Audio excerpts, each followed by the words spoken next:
I'm delighted to be joined by Ciarán Murphy. I have his book here called This is the Life, which is a very apt name for a book basically about everything in the GAA. He covers absolutely everything in this book. So I'm really delighted to have you here. Thanks so much for joining us, Ciarán. Thanks a million for having me, Julianne. It's a pleasure and an honor. Good.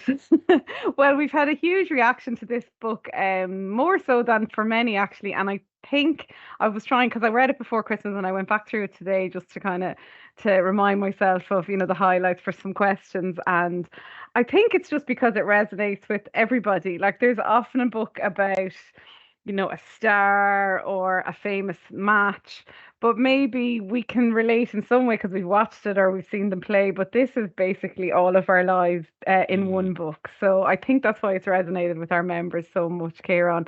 Was this always going to be the first book that you wrote?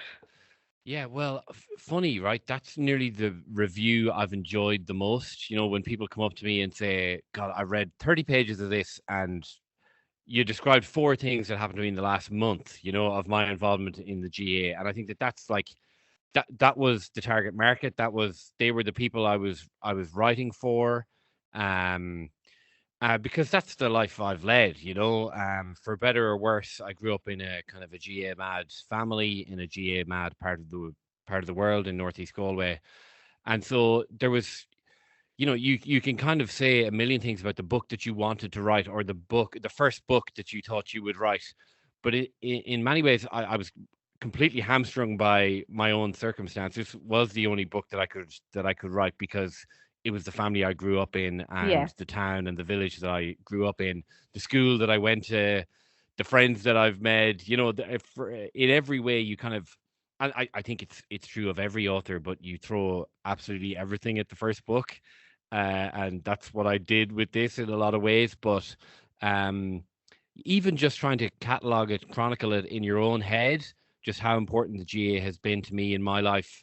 I enjoyed that so much, even before you get down to the writing of it, the releasing Yeah. of it, the selling of it. Just being able to kind of sit for a while with yourself and say, my life would be very different and much less if it weren't for the GA. I think that that alone was a lovely revelation to take from it all. Yeah, it reminded me in many ways to one of our previous books, The Grass Ceiling, which we did, Mm, which was an account of a similar kind of and the sense of place and the pitch and how important it is. And it's amazing to me that these type of books kind of hadn't been written before now. But I suppose there's a time and a place for reflection as you come to the end of your career. yeah. So it's probably a good time to write it. I'll go through. I have a few questions. I suppose based on things that stood out to me in the book. The first is the people. I think you really bring them to life, and you start. I suppose you hit us all with a really emotional start in a way about the Notebook. Mm, I loved it, and I can, it was a really beautiful piece of writing apart from anything. But your thanks. dad, just like what an amazing man, and like there's many I suppose like him with the time dedicated to the GA across the country. Did you, when you had finished, did you want to show him, or how did you feel about that? Yeah. Well, it was the first. It's not always the way, but the first chapter was also the first thing that I wrote. And I purposely didn't show mom and dad anything else in the book, but I did send them that chapter when it had been kind of finished and edited and re-edited and all the Hmm. rest. And one of the key reasons I did that was I didn't want dad to be taking out anything, Yes. or giving out or saying, "Oh God," like he may have thought that I was embarrassing him in some way, or in the way that Yeah. humble dads are. Um, so dad was such a massive part of all of our lives in Milltown. Hmm. I mean, he took every team in the club, basically under 12, under 14, under 16, and minor for probably 12 or 15 years.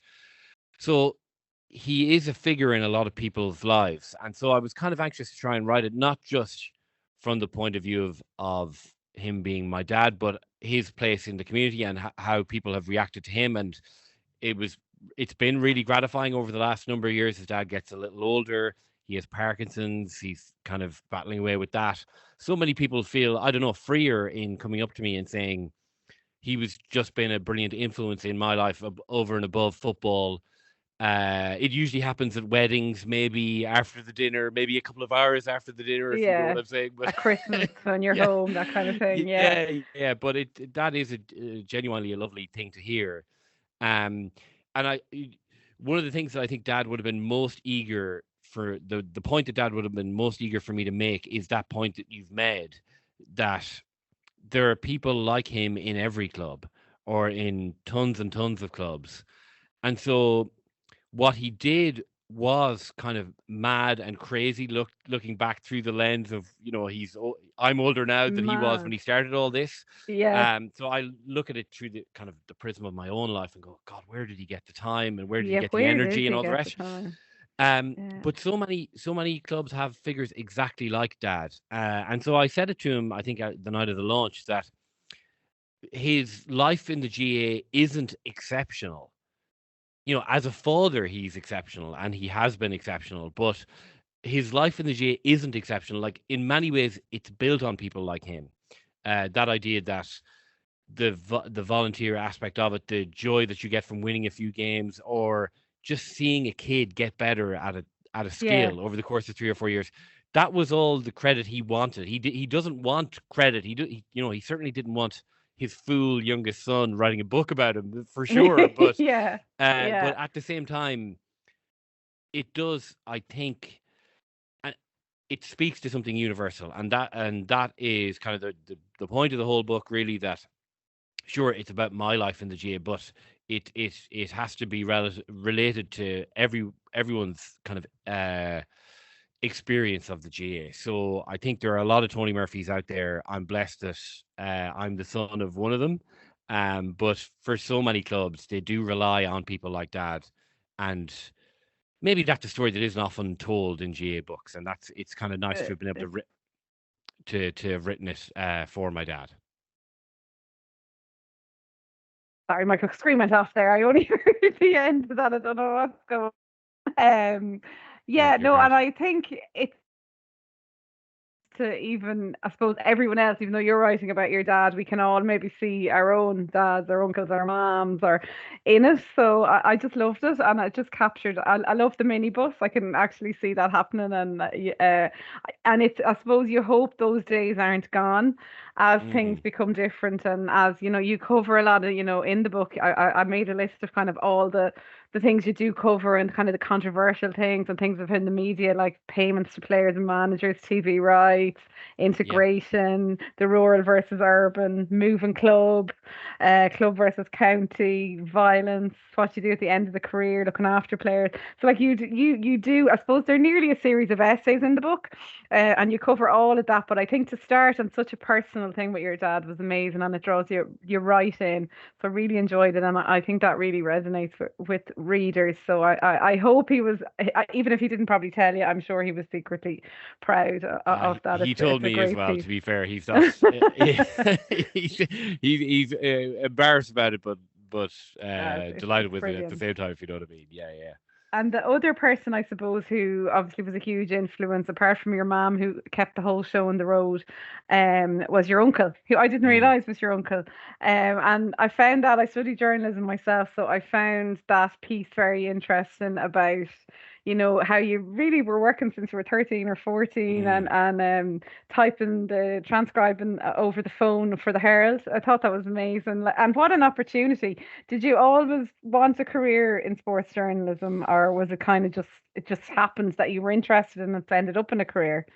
Yeah. So I mean, when you have an uncle like Jim Carney, who was the first presenter of the Sunday Game, very quite a glamorous figure, if you can be Hmm. glamorous in northeast Galway in the 1980s. But so I don't know. I mean, all I know is that I've always wanted to be a sports journalist, but I would have internalized from a very young age, I think, that idea of Jim's kind of standing in the community Yeah, and the thrill of seeing him presenting things on television.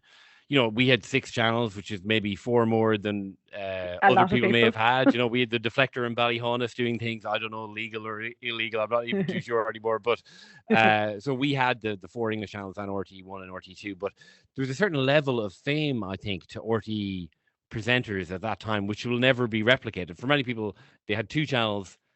There weren't, a surfeit of people, Yeah. people who you would call TV presenters. And so Jim had this incredibly rarefied position in Irish life, but he was also the sports editor of the Tuam Herald, which was our local paper. So he was just an example to me, and I've just always admired Jim so much. But there was also kind of like an adulation thing going on as a kid. Yeah. And then my other uncle, my mom's older brother Noel, he was also like just a brilliantly scrupulous, fair, clear writer of match reports in the Tuam Herald and the Connacht Tribune as well. There are two local papers. So with Noel, I was doing a lot of transcribing for Noel because Noel didn't have a computer at the time in the mid-90s. So I was typing out his match reports, emailing them to the Tuam Herald. And so I was getting this kind of, there was like an aspirational thing that was going on with Jim where I was like, oh, one day that would be amazing. Yes. And then I was just getting this incredibly solid Practical. grounding in the basics of sports journalism with Noel. So between the two of them, and there is this thing as well, and I'm sure you saw it in journalism school, that it's a family business for some people. And what does that mean exactly? I suppose what it means is that, there are doors being opened for me that I didn't realize at the time, and that you only look back maybe when you're a little older and say, not everyone gets this chance. You have to recognize your privilege in that way as well. And so Yeah. I'm really genuinely kind of humble by that as well, that Jim and Noel were just such a support to me. And you can't take it for granted.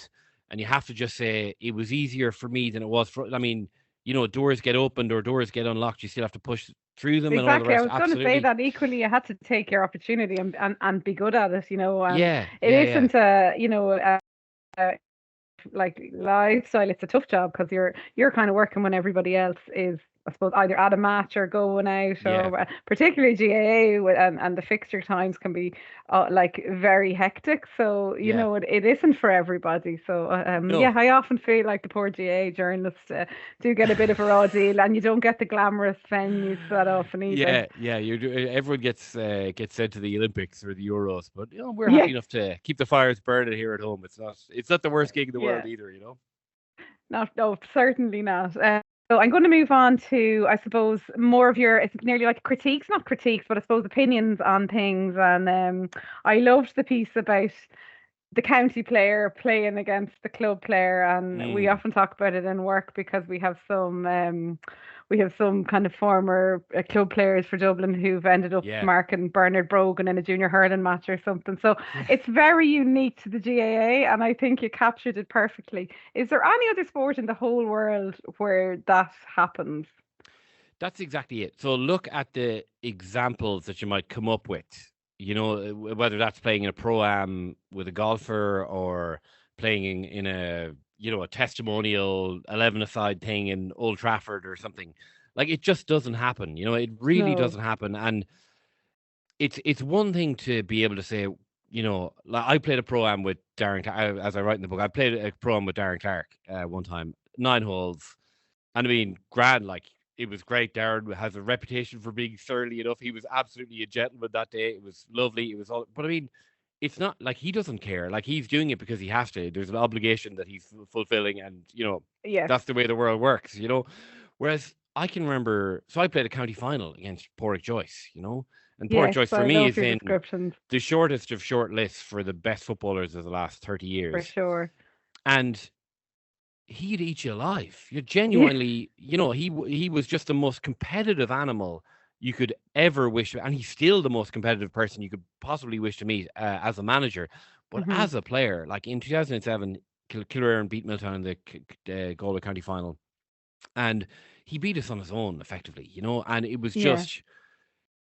You can look back at it now and say, "What a privilege!" I mean, it wasn't exactly the most enjoyable way to spend an hour being beaten by Pork Joyce in the county final, but you do have to admit that this is what greatness looks like, Yeah. genuine sporting greatness. And to be able to witness it, to suffer at the hands of it, is still a kind of privilege in a lot of ways. And there isn't anything like it. There absolutely isn't. I mean, the way sport works is that it narrows up to the top, and you get to the pinnacle, and then the people that are at the pinnacle are Yes, are only playing against other people at the pinnacle the or near the same pinnacle. pinnacle. Well, yes, yeah, Yeah, yeah, whereas I mean, David Clifford winning an All Ireland Junior title in the January of last year of 2023. In amazing. many ways, just like an extraordinary like sports story. That Yeah, this guy who's probably better at it than anyone. Than anyone who's ever done it. Or again in the conversation,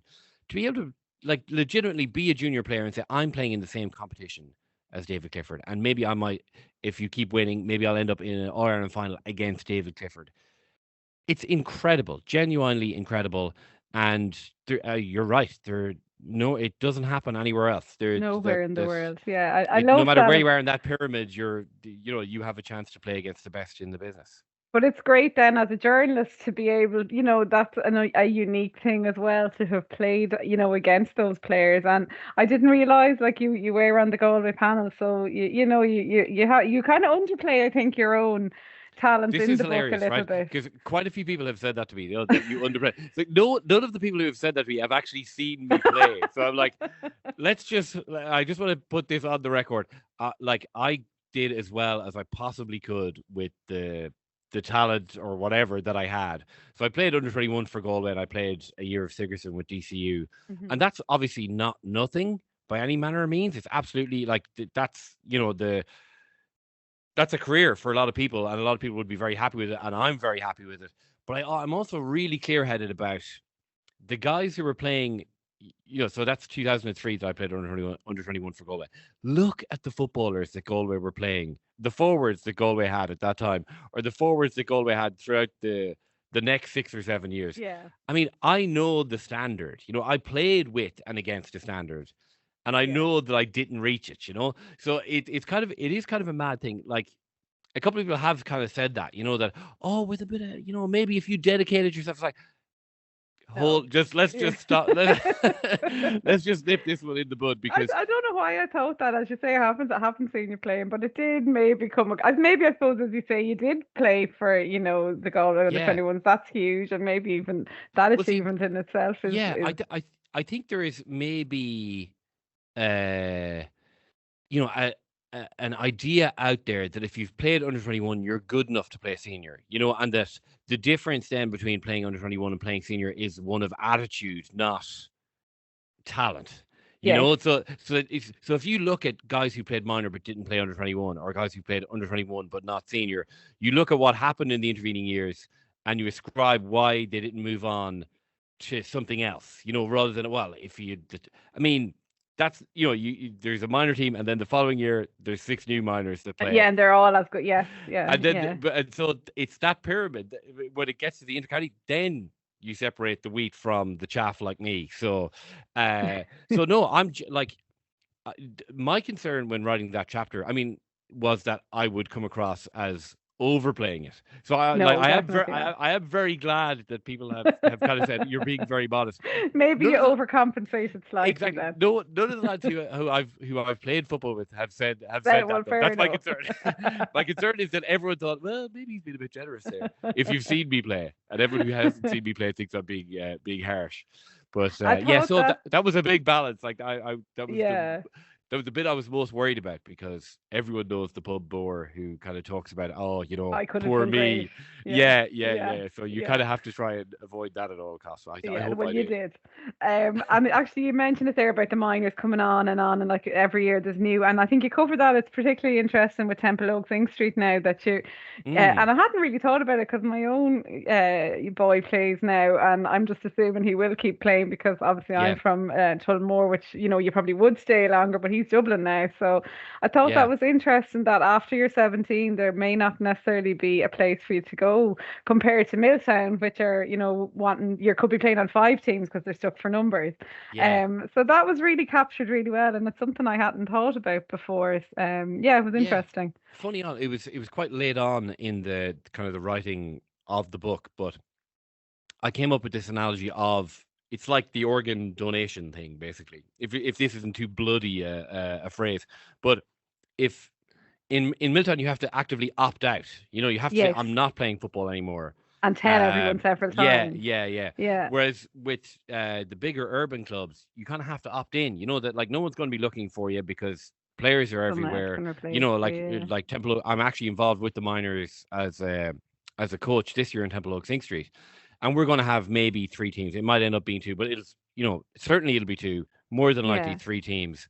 That's 50 lads straight away. And if all Yeah. 50 of them want to play adult football, we'll make room for them. But we only have four adult teams. And there'll Yeah. be three more minor teams coming next year Next and the year. year after that. So naturally there is a winnowing away of people who just aren't interested. They kind of put it to one side as something they did when they were a teenager and move on, and that's obviously perfectly fine as well. Whereas at Milltown, from once you're 17, you are being introduced to adult football, and that's something we're trying to do in Temple Oaks St. Street with our like second year minors this year. Yeah. Like you're allowed to play adult football, so go junior training like once every couple of weeks. Find out who your teammates are going to be next year, so that when the minor year is finished, you're not just being kind of cast away, and you have to then jump into an adult dressing room situation where you might Where not you know that mightn't many people. necessarily know people, whereas rurally you probably would. Yeah. Of course, like Yeah. if you want to join the Milltown junior team, you're going to end up playing with your older brother's best friends or your Yeah. Your cousin or your cousin. brother Yeah. or whatever. So Yeah. you do have to just think about it in a different way, Yeah. and being able to experience both the urban club that I'm in now and the rural club that I grew up with and still support. I was anxious to try and investigate that, interrogate that, Yeah, it's very interesting, and I uh, don't think people really think about it that much because sometimes maybe in rural clubs as well we might be a bit cynical of Dublin yeah. clubs, but that's a different challenge and hard in itself. Oh, absolutely. Like it's well, it's weird. Like, so the book was released in September, and at the book launch, there were a couple of people from Milltown there, and a couple of people from Temple Oaks Sing Street. They got to talking, and we ended up basically playing a challenge game. So my Brilliant. team, the Temple Oaks Sing Street Juniors went down to play the Milltown Juniors in November, and we had the most amazing day. And genuinely, it was like a dream for me, to be honest, to see Who did you all play my. for? I played a half for both, and it was just brilliant, like just absolutely amazing. Very good. But even just in the pub afterwards, everyone is kind of hanging around talking, and I like numerous times I kind of had to shake myself to say this is actually happening. This is very very odd and very weird. But Amazing. everyone's the challenges are totally different and exactly the same. So in Milltown Yeah, we have the facilities, we've no players. In Temple Oak Sing Street we have tons of players, and we don't have and the no pitches. facilities. So, Yeah, but this idea that they're kind of at daggers drawn or diametrically opposed, it couldn't be further from the truth. I mean, it's just GA. We're all just GA people trying to make the best of the situation that we have, and maybe the raw materials of the problems are different, but that struggle is exactly the same. Because what unites them both is that pride that you have, um, just that desire to leave it in a better place than you found it. And that's what drives everything, really, at the end of the day, that Milton are doing an amazing job with their facilities, with like maximizing the numbers that they have, but it's a struggle. In yeah, Temple Oaks Sing Street, we're trying our best to get our facilities right. We're trying our best to do right by the young players that we have, get them to the adult football, but also just get them to think about their relationship with the GA as a lifelong one, even if that's as a committee member or as a coach or as a helper on a Saturday morning for the under fives and under sixes. yeah, Like, and I think that's the big thing, really, that regardless of the size of the club, regardless of your own ability as a footballer, can you just make your relationship with the GA something that's lifelong? I think that's the huge thing. Wouldn't it be amazing if you could just say, well, I drifted in and out at various times in my life, but the GA has always been there for me, whether that's as a supporter or as a journalist, as a coach, as a player. I've been happy. It's been one of the privileges of my life to yeah, be able to say that I've been able to do all four of those, but to be able to do one of them is a joy, and that's a nice thing to be able to keep in your head. That it'll always be there for you. If you've ever been at a GA committee meeting, I mean, I'm eager to help. I mean, they're like the four most beautiful words in any club chairman's yeah, language. yeah, yeah, So I think yeah, that's a huge thing as well, and that's something that for this 17, 18-year-olds that are on the minor team that we're with at the moment, that alone, that's success. That's winning. Forget about winning championships or leagues. That's success. I think that attitude comes back to what you started the book with as well. Again, the notebook and knowing all the dates of birth of everyone in the. Mm, It's the same thing, isn't it? yeah. I'm sorry, next I've loads of questions, but I want to ask you about Jack Fallon because he's another big character in the Mm, book early on. I have a Galway dad actually, so I loved right. that team myself. Loved Yeah. them. Was Yeah. at the Yeah. final.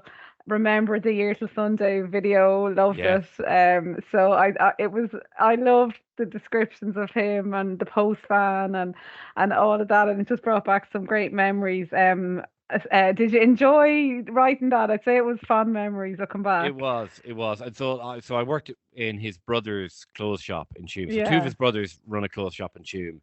And when I was in college, I did a summer there, and then I also did kind of Fridays and Saturdays throughout the college year as well. And like John and Murter, his two brothers, two brilliant footballers, like absolutely, they won Hogan Cups with Jarlath. They won county titles with Tuam. John kicked a point to put Galway a point ahead with a minute left in the 1987 All Ireland football semi final against Cork. That would have been a massive shock if Galway had beaten Cork, because Cork had just beaten the three in a row winning Kerry team. oh, And Larry Tompkins kicked a point from like the end of the earth to force a replay, and Cork hammered Galway then the replay. So that's how good John was. yeah, But Ja was, he would kind of be like a low key presence around the shop. He'd call in. They lived upstairs, so he'd kind of call in. Then he'd go yeah. upstairs for a cup of tea, and then he'd head out the door again. But Ja was just an all time hero of mine, absolutely, and just a wonderful person. As good a footballer as he was a better human being. And so I Which is did a great to hear. It's because often yeah, you hear yeah. don't meet your heroes. So Oh yeah, yeah. But I yeah, mean, like, so yeah. I had a launch up here in Dublin, and then I did another launch a week later in Milltown, and Jab was like the third person in the door at the I was Milltown going to launch. ask you No, had and you I read like the book and I yeah. was kind of embarrassed about it because you're writing about sort of like I having known Ja a little and played against him. Obviously, it gets embarrassing when you then reveal that he's like your all-time Yeah. sporting hero. So Yeah. I got embarrassed. Released the book, and it was like, I'll give it a couple of weeks, and I'll say, listen, Ja, I've written a chapter about you. It's all complimentary. Pick up the book, or give me your address, and I'll send you a copy of the book, kind of thing. And sure, like he walked in the door of Sheridan's in Milton like half an hour before the launch was even due to begin, and we had a big chat. Oh, And brilliant. then actually, when we had that challenge game in November, we went into Tuam for a couple of more pints after the game or whatever. And of course, Jazz like at the bar and repeat. And we've another big chat. And everybody's obviously just like slagging me off about Uh, like my complete fandom of Jad. Others are like following him around the pubs of Tuam and everything. But no, I mean that team there's something about, I think, your county maybe winning in Ireland at 16, which is what I was in yeah. 1998 and 19. I don't know that you could pick a better time in your life for your county team to go and win all Ireland. I was It's around the same age when Offaly won the hurling, and I yeah, think I thought at the time this would become like happening all the time. So I yeah, don't yeah, know if I yeah, appreciated it enough, but yeah. yeah, Well, yeah, certainly there's that, but then I suppose maybe you're a bit older than maybe 9 or 10, which is a great time to win as well. But you have that realization, maybe a small bit, that like embrace it and enjoy yeah, it for what it enjoy it. is and all the rest. Yeah, But so of all that team, and so many of them were within kind of 10 or 15 miles of where we like Port Joyce, Killearn is yeah, you 6 miles talk from about that. Tuam. It's interesting. Michael Donlan, Mm. 6 miles from Tuam. Jeff from Tuam. Derek Savage, 6 miles from Tuam. It's they were all neighbors in a lot of Hmm. ways. But even there was just something about Jazz, something about sort of the personality that he was, that unfortunately for him struck a major chord for Of me. course, So yeah. Well, it's a lovely chapter, and the shop you can, you do describe it really well, and and mm. selling the jeans, but not allowed to sell the suits. I enjoyed that. I thought it was funny. If you have a dad who's ever got into a shop like Fallon's to buy a suit, the last person they want No, to talk to is the young lad. Yeah. yeah. Um, uh, Another person just to give a shout out to is your aunt Mary. Is it Mary? Yes, yeah, That they're lovely stories, and that year going to Croke Park when you lived in Drumcondra, and I'd say a lot of people had similar summers during if yeah, they were in Dublin. So that was lovely. It was, as I said, it was like a series of essays, so I think you could nearly read it, as one whole, or there, so yeah. you could have them just as short stories. They were lovely. It's a really enjoyable book, even maybe for people who don't read a lot or read Mm, novels, or it's easily accessible. You can dip in and out of it. So was that yeah. intentional? Uh, Funny enough, I kind of had it in my head that maybe they might very much be standalone essays each Okay. by themselves. Now, as it turned out, it worked better the way it ended up. I think in that basically it starts at the start with my dad, and there's like the loosest of threads, which is chronological, as in I talk about kind of going to school in St. Jarlath's, Yeah. which was, like a huge football school. So there's that kind of vague sort of arc from youth to extreme old age, which is the present day. Um, so that was intentional, but you're right. You can, I suppose, pick it up, and I don't think that there's a lot of knowledge you have to carry from the previous Mm, chapter to go into the other one. But I think the big part about it is that taken as a whole, it kind of makes sense, or taken yes, separately, it does as you take say, sense it's as the well. life, Yeah. the whole, the everything. Yes, it Um, is the full sweep. Yeah. I won't keep you much longer. I just wanted, well, first of all, the diary at the end. I felt like you had fun with that, Yeah. and I liked the Adrian Mole reference as well. I Yeah. enjoyed that. Yeah. I was trying to think of something to call it other than just, a footballer's diary or whatever. And I was, so yeah, 39 and three quarters. I'm a bit more than that even now. But yeah, because I know I'm obviously a lot closer to the end of my playing career now than the start. I think we can say that with a high degree of certainty. But like I went back training for the first time, and people will laugh. My teammates will also laugh at this because my attendance at training in January and February is, uh, Sporadic. come to yeah, it's sporadic. Sporadic is probably being kind, but I did end up going training a couple of weeks ago, and so for the first time this year, and I remember thinking it was 25 years since my first Wow. season as an adult footballer.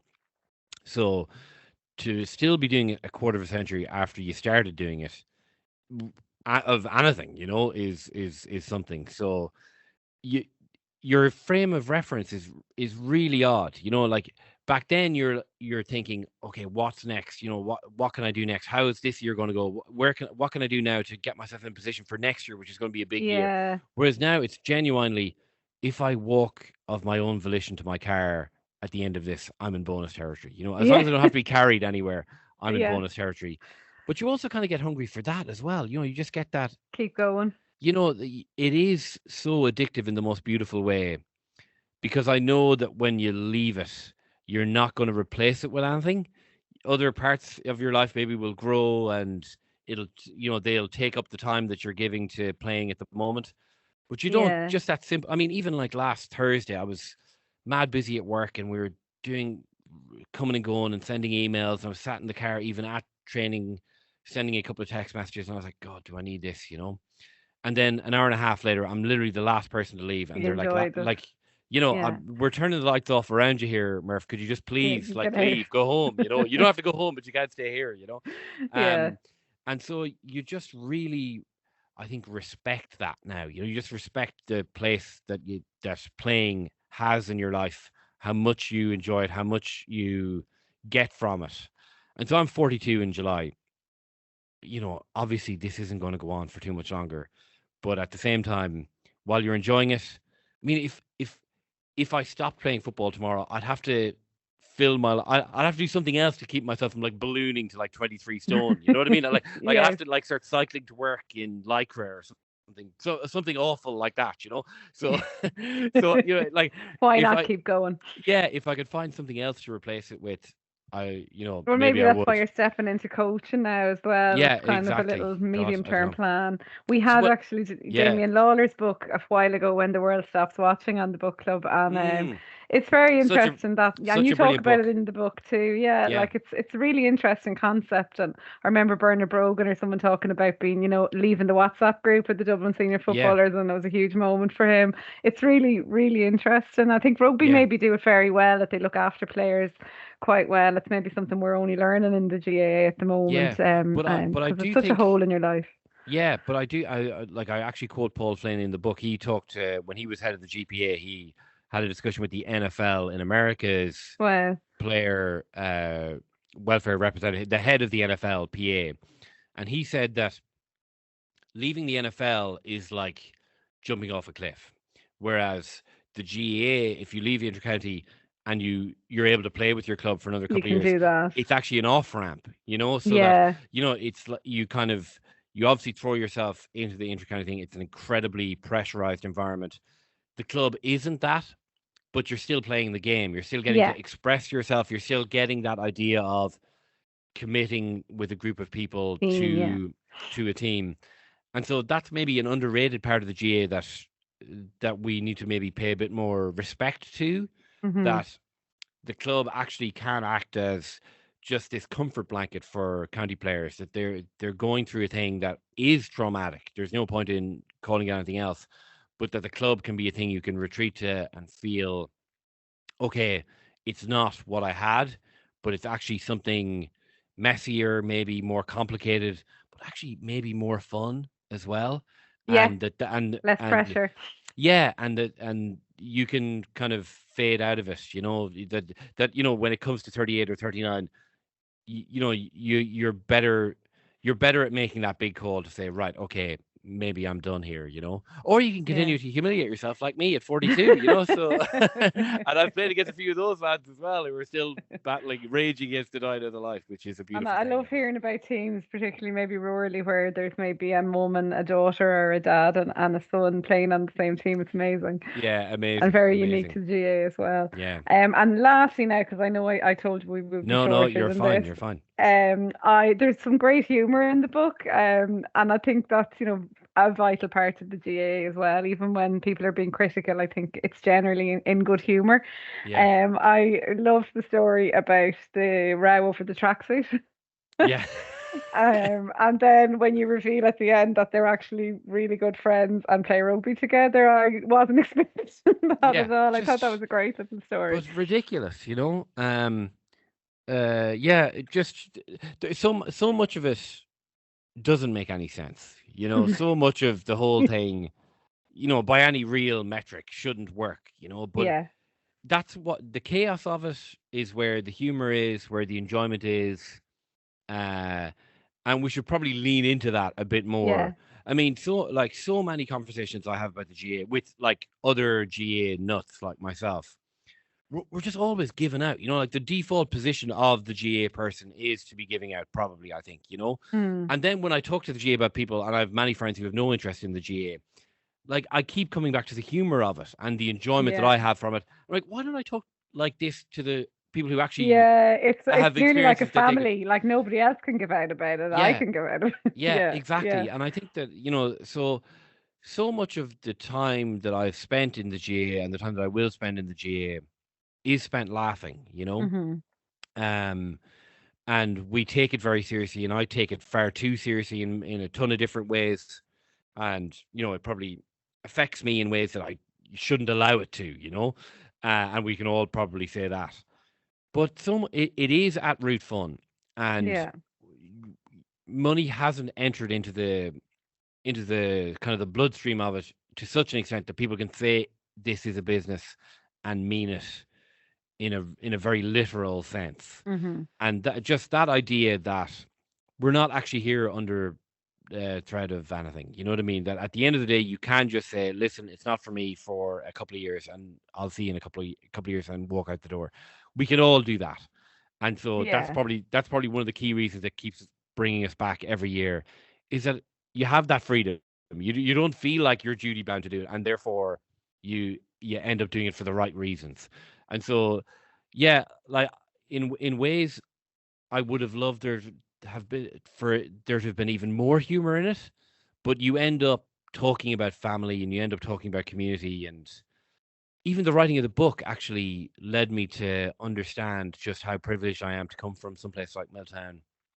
My relationship with Milltown, I think, has changed and deepened even since I started writing the book because as a 20-year-old leaving the place, I'm longer in Dublin now than I was in Milltown, Yeah. which in itself is kind of a scary thought to have. But um, when you leave, you kind of say you kind of think you can shed things, that in the natural order of things, that's the way life goes, and you move on, you look forward, you don't look back. Um, and it's only writing a book and really thinking deeply about what you took from your youth and your place and your sense of place that you really say, God, what a privilege! Like, what a joy to have Yeah. been, what luck to have been born where I was born.